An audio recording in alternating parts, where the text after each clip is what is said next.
Trump nie également que l'Iran est ciblé un destroyer américain. Mais les données maritimes racontent autre chose.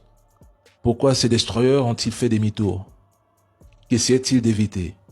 L'Iran affirme avoir surveillé, identifié, puis averti les bâtiments américains présents dans la zone du détroit d'Ormuz avant de tirer des coups de semence dans leur trajectoire.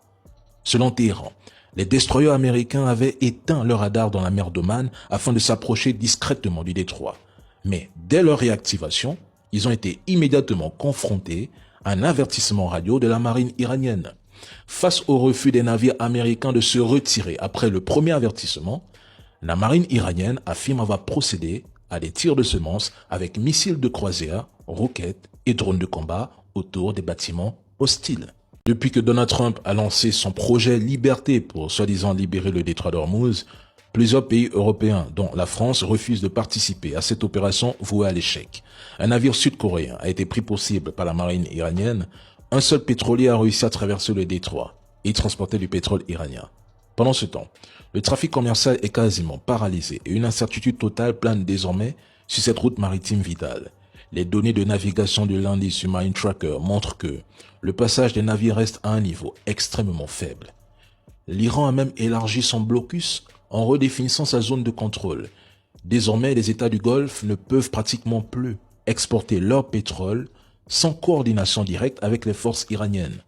Ce mouvement redessine l'équilibre régional au profit de Téhéran et fragilise la domination de l'axe américano-entité.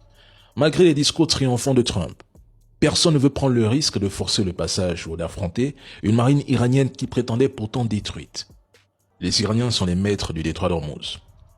Depuis plus de 60 jours, aucun navire de guerre n'a osé forcer le passage, parce que tous connaissent le prix humain, militaire et économique qu'un tel affrontement provoquerait.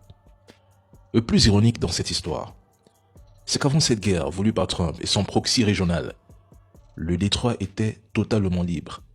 Aucun péage, aucune restriction, aucune menace. Le commerce mondial circulait normalement et chacun y trouvait même son intérêt. Puis est venu ce projet vendu à Washington, faire croire que le gouvernement iranien allait tomber sous la pression d'un soulèvement populaire afin de justifier des frappes de décapitation. Au résultat, plus de 60 jours après, ils sont complètement perdus. Donald Trump a fui le débat au Congrès en déclarant soudainement que les hostilités avec l'Iran étaient terminées. Le budget demandé pour poursuivre la guerre n'a jamais été validé. Le secrétaire à la Défense est accusé d'incompétence, pendant que plusieurs médias américains décrivent une administration désorientée, incapable de définir une ligne claire dans cette guerre. Aujourd'hui, Trump se prépare même à aller saluer Xi Jinping. Alors que la Chine a largement soutenu l'Iran, ce qui est normal. Washington continue d'armer Taïwan. Comme on dit, c'est de bonne guerre. Mais où sont passés tous ceux qui, entre le 28 février et le 10 mars, nous expliquaient avec arrogance que les États-Unis allaient écraser l'Iran en quelques jours parce qu'ils sont soi-disant une puissance nucléaire? Plus de 63 jours ont passé. L'Iran contrôle toujours le détroit d'Ormuz et l'économie mondiale encaisse les conséquences. Ah,